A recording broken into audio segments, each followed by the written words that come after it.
Greetings, blade lovers, and I hope you're blade lovers today because I've got one to show you.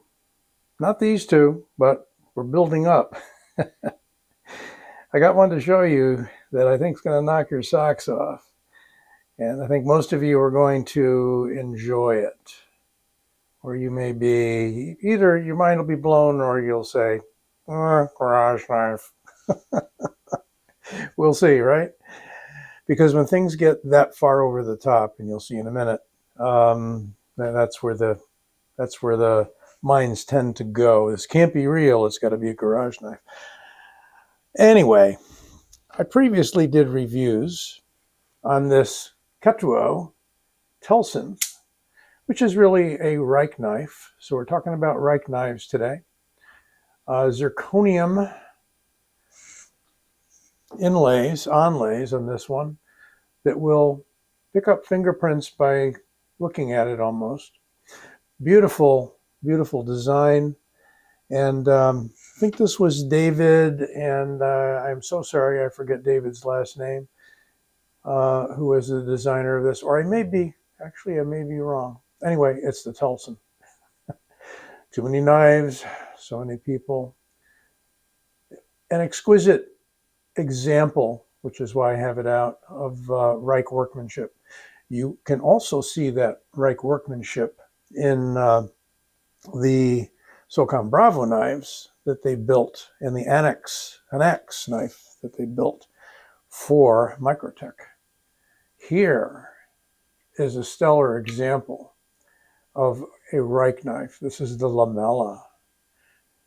Hard to come by. I think there might have been a more recent run of these. This has that back cap that makes it look like an integral that comes off once you push a little switch underneath there. It's a little testy to get to, but you know, some people have actually cut themselves getting to it. Once you remove that clamshell, then you get at the pivot and you can adjust it, so on and so forth. But that's a beautiful example of Persian and the Rike manufacturer. Really, really gorgeous work. I believe this one is in, CPM 20CV. I think this one's in M390. Yeah. Not sure. There it is. It's hiding out. M390. Anyway, and the actions on them are really fantastic as well. I have individual reviews on these. Should you be interested, check them out on the channel. But what is it that we've built up to today in almost the 3 minutes that I've run this video? Well, here we have one that only goes by a number. How can it only go by a number and not have a fantastic name? It's the S05-P. Come on, Rike. This one deserves a name.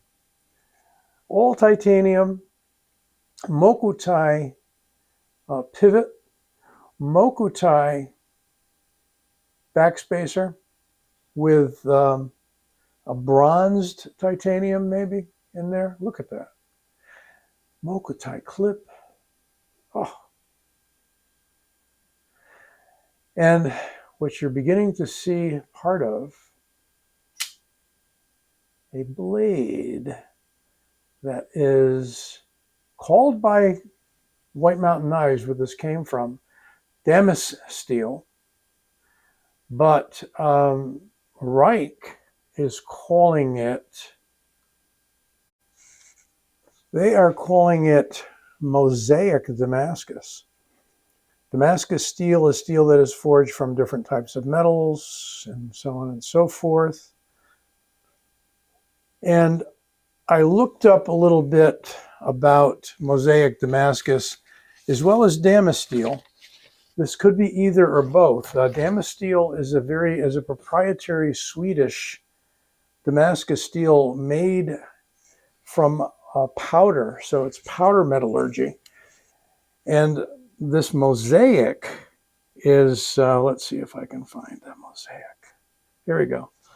So here's a little bit about Mosaic Damascus. I will link you That's most of it right there. They say it's made by forging multicolored steels, and the method's quite ancient. The pattern of Mosaic Damascus steel is obtained by symmetrically arranging blanks from different types of steel. To compile this mosaic, it's necessary to use plates and specially made rods of very complex cross sections. And depending upon the arrangement, you get a different pattern, etc., etc. But look at this pattern. It's almost like a newspaper or something. There you have Chinese characters mixed in with all this other pattern. And yes, it goes right through the steel. So no, it is not somehow laser etched on the surface. This is Damascus steel.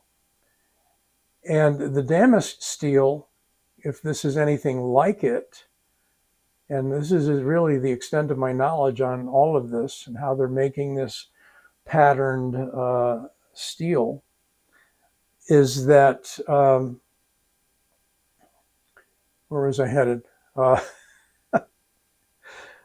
They're making it out of RWL, let's see. Yeah, RWL 34 and PMC 27. That's what Damasteel is made from.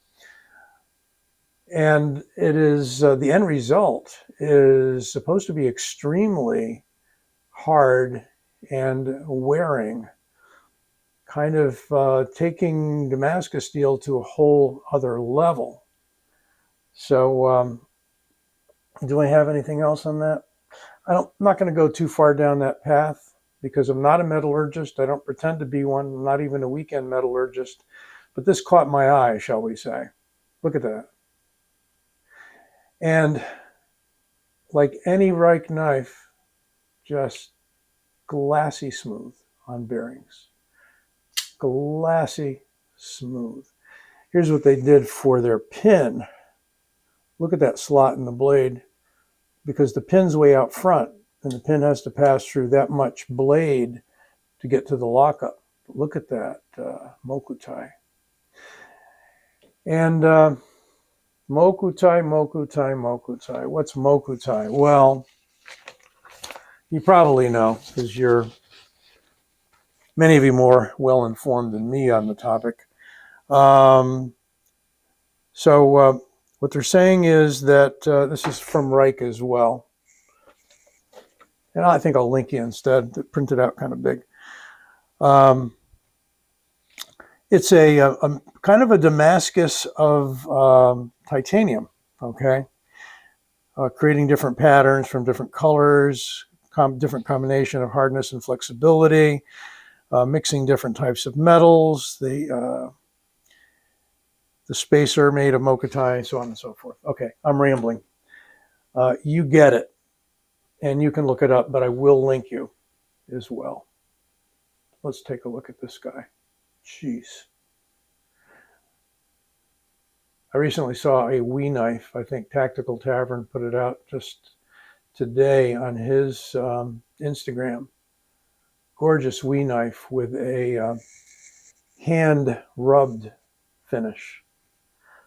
I hate to say it, but I think this goes one better. But again, you may look at all of that stuff going on there and say, makes it look cheap. And, you know, sometimes that can be the case. I'm taking this as being extremely intricate, good Lord, and expensive. And it is a $550 knife. Yes, it is, on White Mountain. But you can get 10% off. Not like that's going to help you a whole lot. But if you're into spending that much, I mean, there's many, many Microtechs and other knives out there, and Medfords and so forth, that are far more than that. So it's a deal. It's a deal, folks. Let's measure this bad boy up, and we'll talk some more about it. 8 1/4 inches overall. Maybe a skosh more than that. With a blade,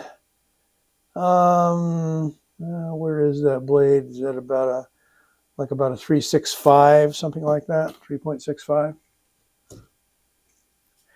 We have the blade stock in millimeters, fairly thick, 3.6 in inches, 0.13, and handle 0.52. Still pretty slim for a knife this size.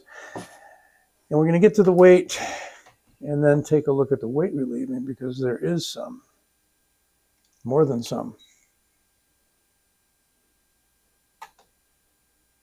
We've got 4.8, we'll call that, rounding up, 4.8 ounces. And why is it even that light? Well, I think you've guessed it. We have all kinds of channeling going on inside there. I don't know if you can see that. It's a little too bright. Lots of stock removal from the show side. None from the lock bar side that I can tell. But that's what brings it under 5 ounces. And look at the recurve in there. What a nasty little recurve. Well, that begs the question, how sharp is it? Well, let's see. Oh, it's sharper than that. Yes.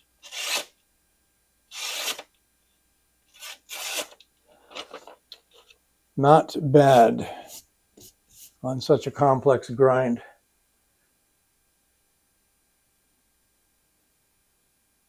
Again, it may or may not be your cup of tea.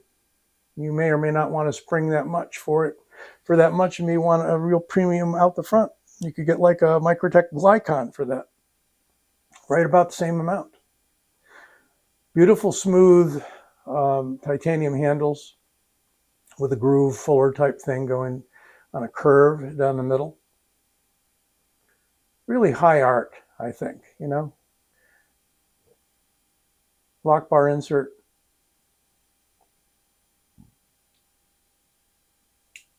We do have a little bit of light jimping there. I think it's just enough. Definitely not too strong a detent.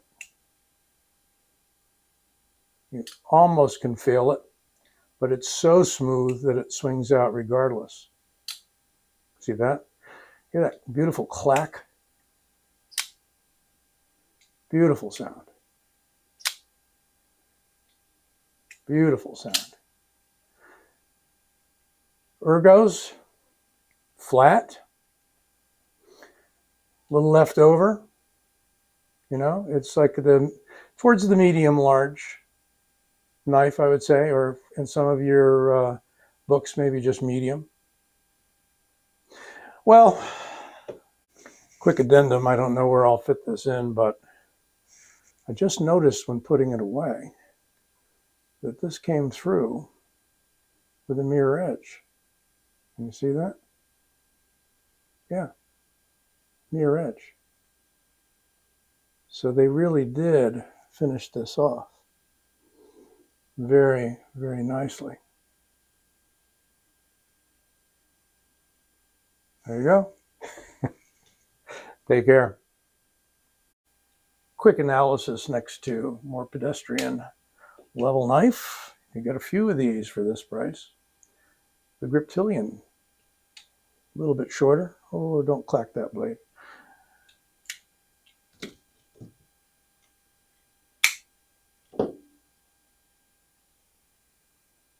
And Rat 1, wee bit longer. So it's a pretty good sized knife. It is. And let me know what you think. I'll be interested to hear. And don't forget to give the video a like and subscribe if you would, if you haven't already. Be well.